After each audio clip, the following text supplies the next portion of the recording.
everyone. Hi, guys. Happy to be here. I'm here with my Viral Wisdom weekly course for the time being. Don't know how long it'll last. This is lesson or session number 54. So, welcome in. Tell me how you are, how you're doing. Have things opened up where you are? Are you back to trying a normalcy that is still experimental? How is it for where you are? Tell me where you're signing in from. I'm really happy to be here. I see you. Nash from the Maldives, Kiru from Dubai, Veronique from Connecticut, Adeline, Christina, Shafak. Hi guys. From South Africa, San Diego, Mexico. This is one of the redeeming features of social media. We get to connect to people from all over the world in this community, and I love that. I honor it. I cherish it. I see you, Paula from Brazil, Andrea from Italy, Portugal. Kreshma is on lockdown level 3 in South Africa. Sydney, India. Hello, everyone. Hi, Erica, Agnieszka. Okay, so what I want to talk about today is a smorgasbord of things that may seem disconnected at first, but they will connect and make sense, I hope, toward the end. There is a definite palpable sense, at least here in the US, of a fatigue. I don't know whether the rest of you are feeling this in your own life, but definitely uh, an exhaustion, right? And a sense of when will this be over? When will this be over? And the corona has now been uh, sidelined a little bit in America with racism, with the deplorable state of racism here in this country and then globally. It's a global phenomenon. So we've had two global phenomenons hit us back to back. We've had the coronavirus and then the virus, the psychological virus of racism. Two viruses, a biological one and a psychological one. And when we have these intersecting traumas that bombard the psyche, it can be debilitating, right? Because then there's an economic fallout, there's a social fallout, there is more mental fallout, and all of these interweave to create a colossal post traumatic or traumatic stress disorder. Right now, we're still in the trauma of it. This is huge, it's unprecedented. And I sense from the people I speak to that there is a deep fatigue and exhaustion, a wanting to shut down, to let go. So let's talk a little bit about our coping mechanisms in trauma.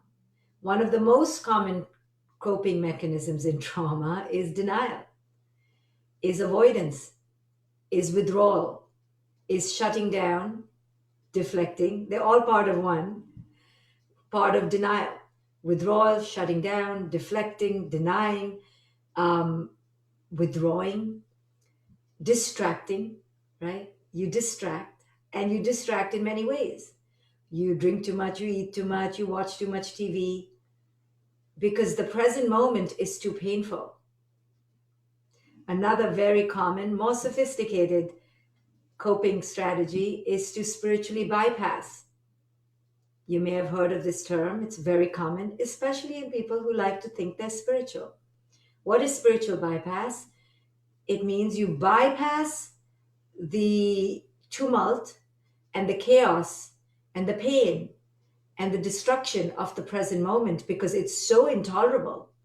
It's so chaotic making that you bypass it for a higher seeming sounding goal of spirituality. So no one can fault you because you're talking love, you're speaking love, you're talking about the highest ideals of spirituality, such as kumbaya, unity consciousness. We're all brothers and sisters. It's all beautiful, beautiful, and we need to. And it's true. It's nothing is untrue. But why is it a bypass? Because in order to get there, you first have to heal the wound.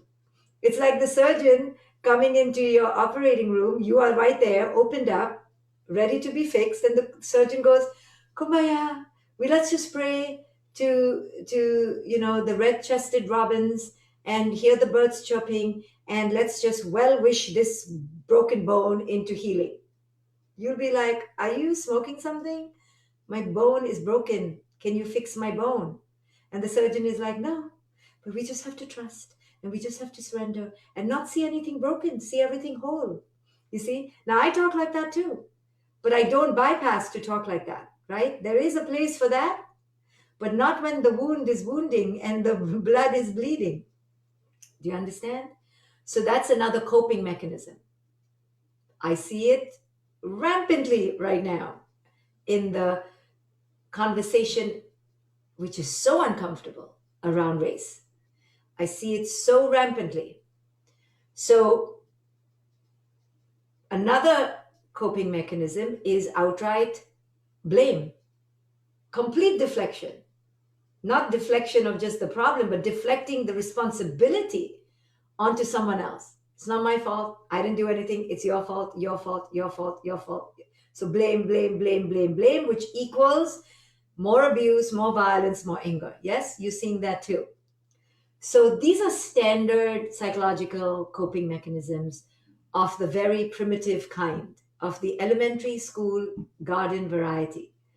I do them, you do them. Let's not act like we don't do them.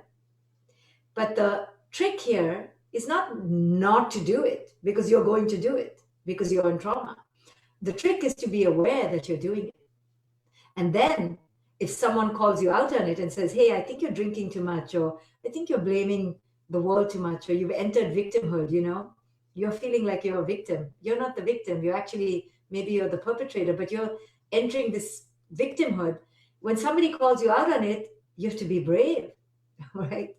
But here's the thing. Our tendency is to avoid pain, period. Our tendency, though, is not to stop causing pain. And here is why humanity looks the way it does. If we had a mentality to avoid causing pain, now we're talking about oneness consciousness, unity consciousness. But that's not where our energy is. Our energy is more in avoiding pain. If we focus our life more on how am I causing pain? How is my ego causing pain?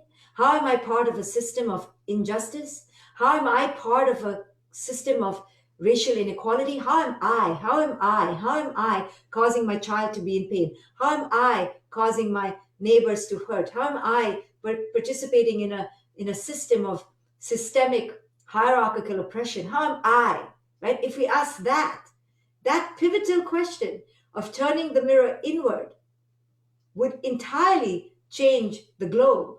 We would move from a dehumanizing society to a humanizing society. You see, at the core of it all is dehumanization, deflection, detraction, denial, avoidance, spiritual bypass, blame, othering.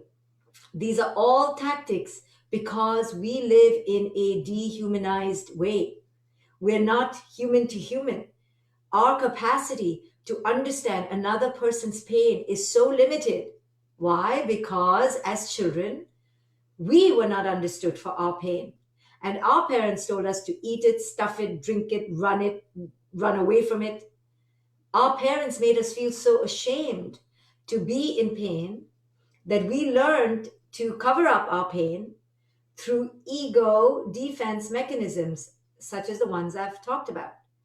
You know, we try to be ultra competent. It's not bothering me, I'm fine, right? That's a defense mechanism.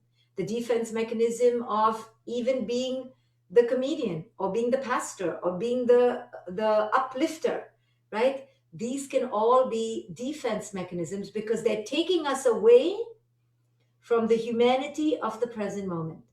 So, right now, in the coronavirus, for example, if we have encountered groups of people who tell us that we're crazy to think that the virus is serious, or we have people who deny the existence of the virus, and there's no knock on people being skeptics. We should all be healthy skeptics, not cynical, but skeptic.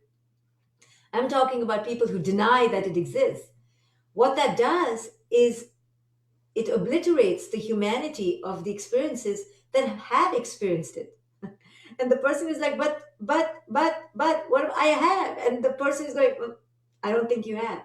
So to deny it, the Jews have felt this way because in many, many, many times in history, the Holocaust has been denied.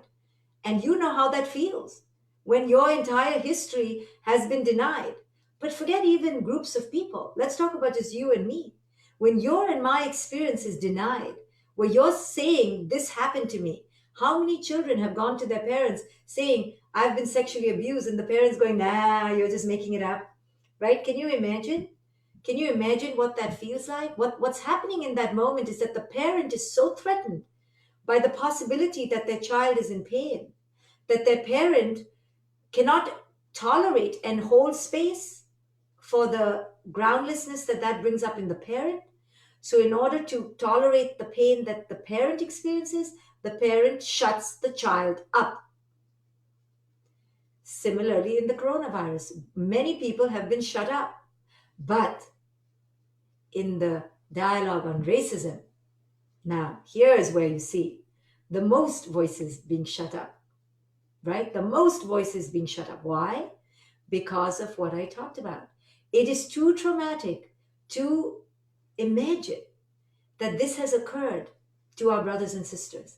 It's so unfathomable to us that they have endured hundreds of years, that the pain of that feels so intolerable that instead of empathizing with it, we do spiritual bypass, or we do deflection, or we do blame, or we do some spiritual woo woo nonsense because we cannot acknowledge the pain.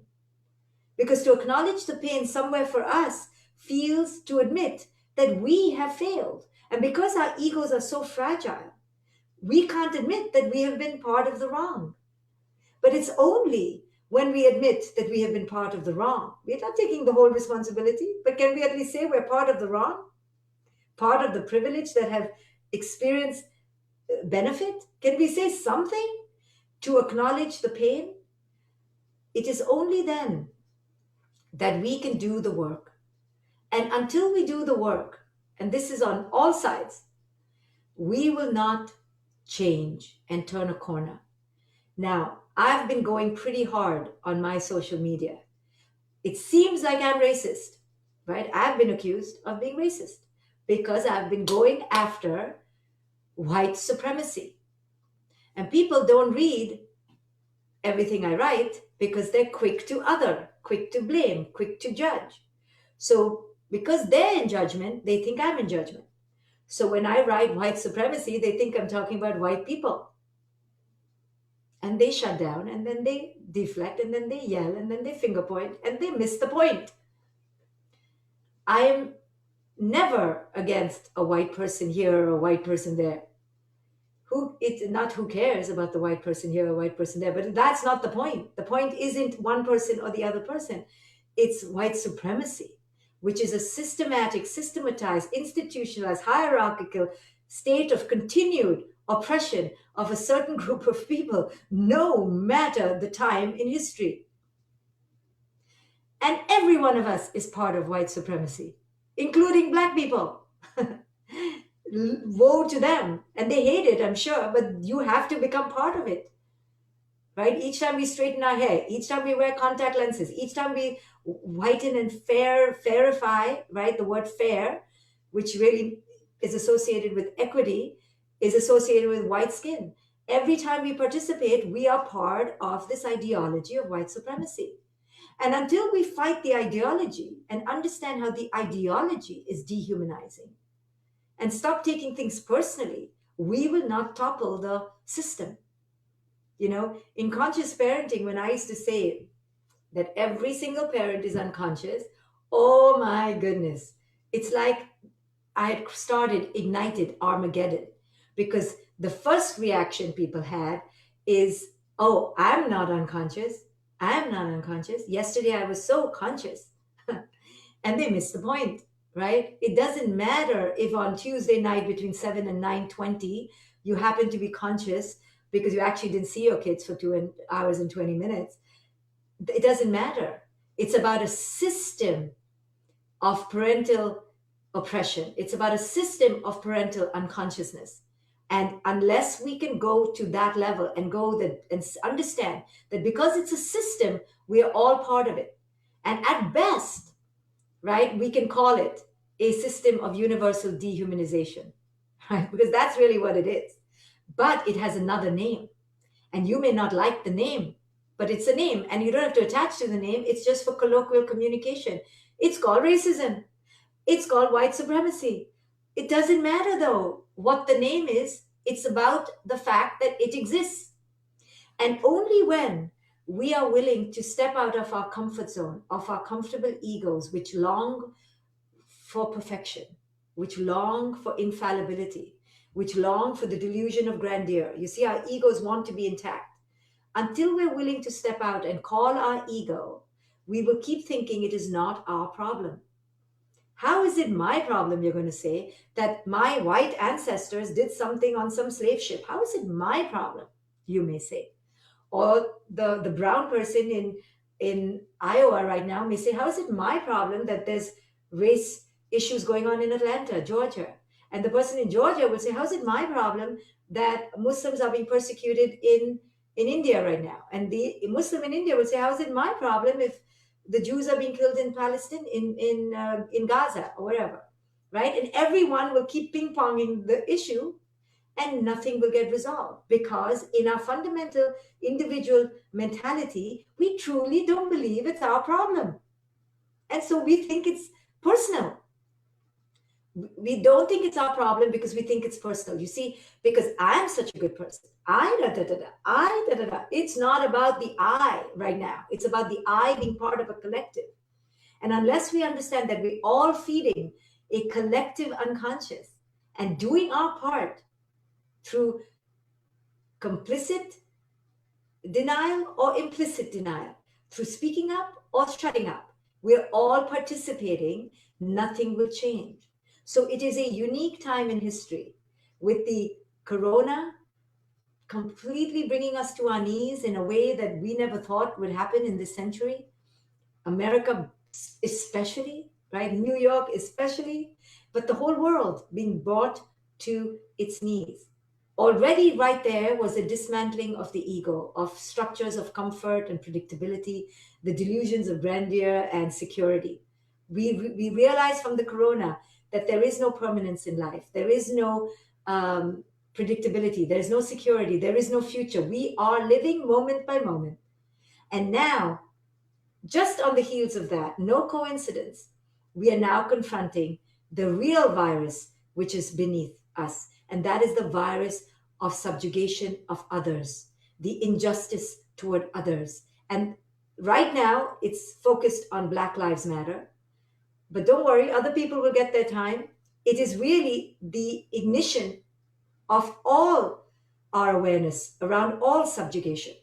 But right now, we're focusing on Black Lives Matter and using that as the symbol of all inequities. But we must first acknowledge the big one, right? And until we're willing to look in the mirror and see how we have vilified the Black man, right? More than even other groups. And I don't want to have a pitting war, but if your daughter came home with an Indian man, if your daughter came home with a Muslim man, if your daughter came home with a Hindu man, your daughter came home with a Bangladeshi, your daughter came home with a Black man, your daughter came home with a white man, your daughter came home with an Asian man, where would you be the most poked? Yes? As a system. And until we are honest about it, we will not change the racism that exists in our country and the globe. Until we say that each one of us says, I've been part of this oppression toward you, my Black brother, we will be faking it, we will be pretending, we will be missing the point, and racism, as it has, will continue for another 400 years because we all are pretending that we're not racist. You know, it's tough. It's tough. It's a tough conversation to have. But just like in parenting, until we can look in the mirror and say, you know what? I'm a bloody tyrant in my house. I like power. I like my children to be obedient little puppets. Until we're willing to do that as parents, we will not shift the parenting paradigm. And if parents can do it, and I have helped one parent after the other break down their ego, if they can do it, we can all do it, right? Because no one apparently loves the other than the parent, right? No one loves their children more than the parent. So if I can help parents see their own inherent stereotypes, their own inherent bigotry, so to speak, against their children, surely we can get the whole globe to wake up. And yes, white people need to wake up too. And that's okay. Just because it's called white supremacy doesn't mean white people are all bad. It just means they're part of a system called white supremacy, but they are part of it. And so are brown people. We're all part of it. But right now, Black Lives Matter. You see? And we cannot lose focus of where the pain is the deepest. Where does the cut go the furthest? Who is bleeding the most? That's where you start. And until we start there, we can't continue on. But this doesn't mean we're excluding anyone. You know, a lot of people have come to see that the phrase Black Lives Matter, if it had only said, oh, if it had only said Black Lives Matter too, we would have solved the whole problem. Why didn't we just say Black Lives Matter too? Then all these people who talk about all lives matter could have just been quiet. And my answer is I'm so glad we didn't say two, because the two was implicit. The two was understood. But the fact that people took to arms because it didn't say two, ah, it reveals an underlying racism. We like it or not, it reveals an underlying problem. So I'm so happy we didn't coddle the issue and take care of everybody's ego, because either you get it or you don't get it. And this is one of those pivotal times, and so it is with the coronavirus. You know, both the coronavirus and the racial divide right now are pivotal points because it's a either or situation. Either or doesn't mean duality, because in the big mind of our wise selves, we know there is no duality. It's all one race, it's all the human race, we know that. But in the moment, in order to get to the bigger ideal, we need to start cleaning up all the wounds and fixing all the broken bones, and stitching up all the fragmented skin. We need to start with where the blood is bleeding, and then we work our way up and we reach the utopia. But by denying, by ignoring, by pretending, by not fully sitting with the pain, we will miss the point. Sitting with the pain is not easy. None of us want to be in pain. Our instinct is to stay away from pain. Yet pain chases us as if we were the flame and it was the moth, right? It just chases us. Why? Because pain is part of life. And what's happening right now with the coronavirus and with the racial divide, we're seeing pain, pain. All of us are in pain. And wherever we fall on these issues, we are in pain. And until we stop in 2020 and we say, you know what? This is the year of clear vision. It is. We're getting to see the pain. We're getting to see what's underneath. We're getting to see how resilient we are, how together we are or not, how unified we are or not, how our voice matters, right? Are we using our platform to talk about the pain? Or are we pretending like the pain doesn't exist? How are we using our voices? And no judgment on people who don't want to use their voices. However, one has to question, how are we evading the most predominant lessons of this moment? The coronavirus and the racial divide have posed to humanity our biggest issues. It is now our choice to see it in clear 2020 or not, right? It's like 2020 is looking back.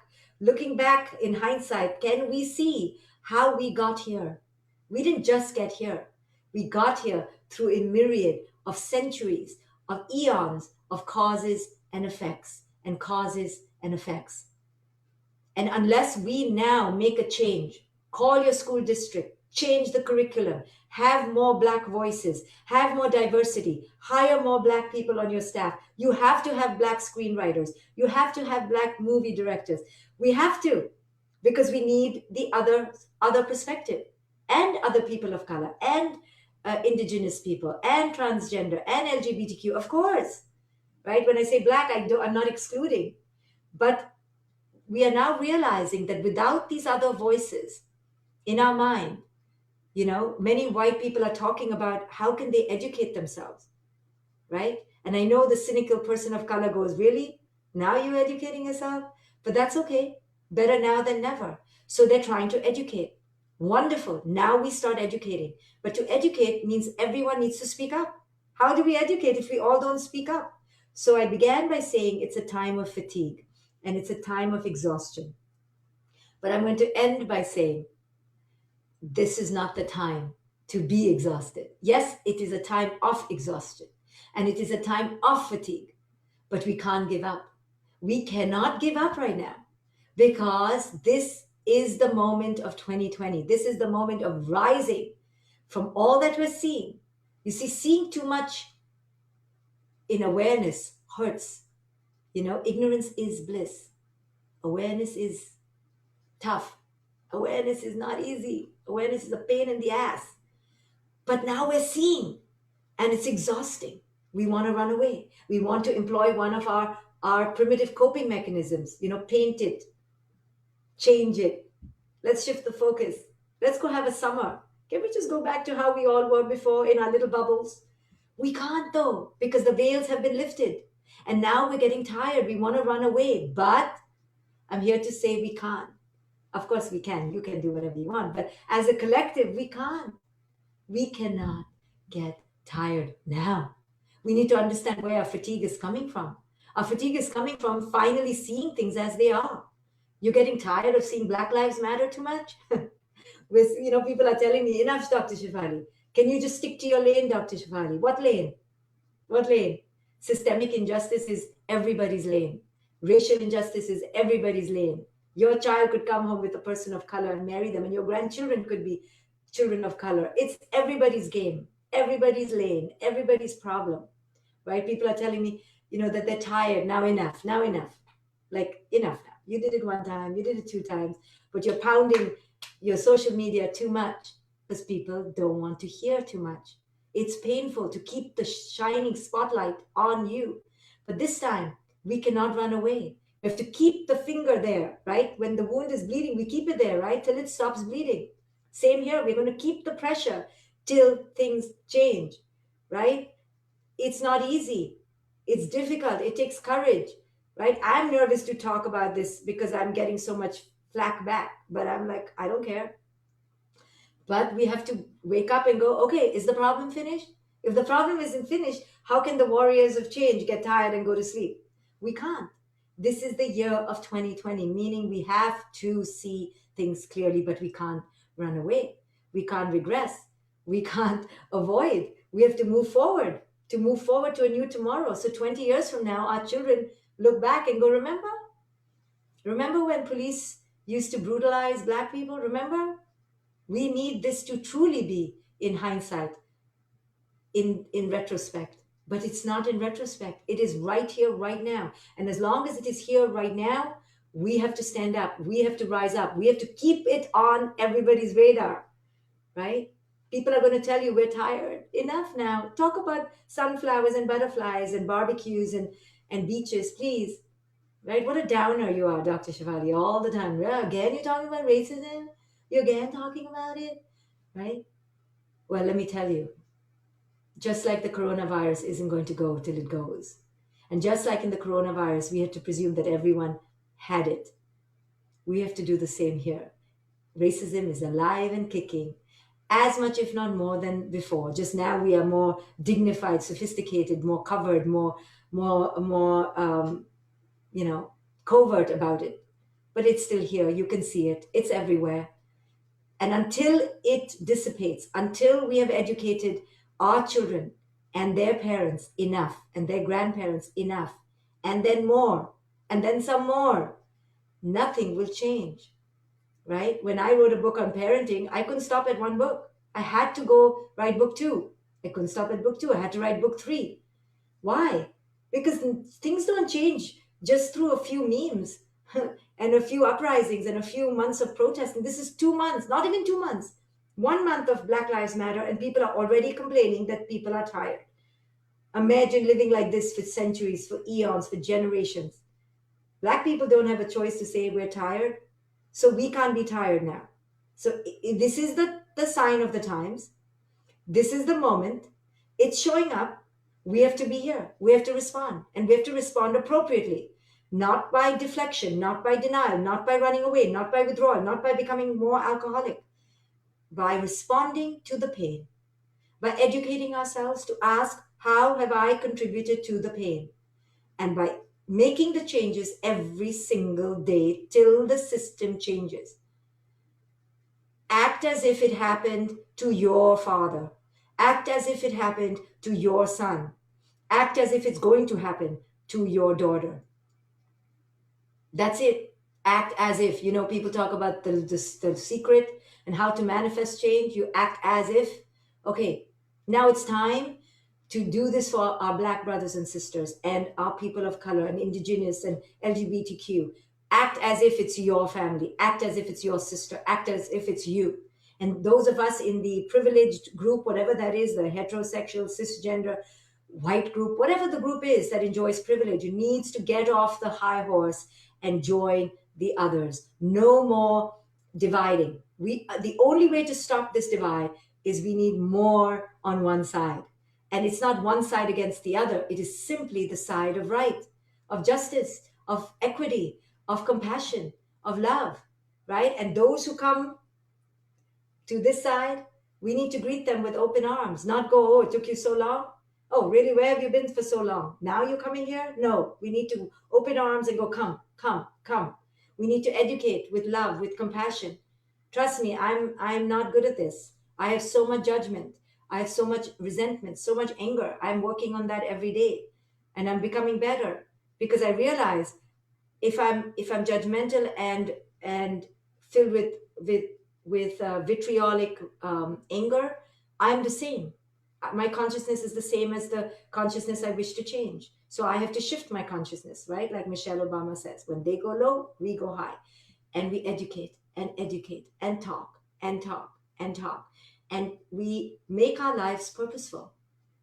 We create a life of activism, simple activism. It doesn't have to be you have to go and, on a crusade. But there are many ways to be active. And social media is the way. Use your social media platform. Don't let it go. Do it with love. Do it with compassion, but don't be silenced. Speak up for what's right. We have to, because it is our children. Act as if it's your father, brother, son, and your daughter's husband. That's how we act, because that's how it is. And when we get to that place of unification in our consciousness, where we no longer dehumanize, only then will the system change. So while we are exhausted, we cannot stop. While we are fatigued, we have to remember those who've been fighting this battle for years more than us. This is the time to keep going. 2020 is taking us down. We can't allow it to take us down without learning anything, right? Without changing anything. We're down and out already. So let's use this pain to elevate, to evolve. We're suffering. All of us are suffering, but let's make something of this suffering. Let's not give up. Let's not become cozy. Let's not become complacent. Let our children see us, the parents, rising up. Okay, guys, thank you. If you want to meditate with me, I am teaching meditation for free. I'm going to go there in 20 minutes to teach meditation. Come to this page. It's a Facebook page. It's facebook.com/groups/get super powered /. Come meditate with me. I'll be there in 20 minutes. I want to see some of you there. Thank you for joining me. I should be back here next week with another viral wisdom on Sunday at 1 p.m. Eastern.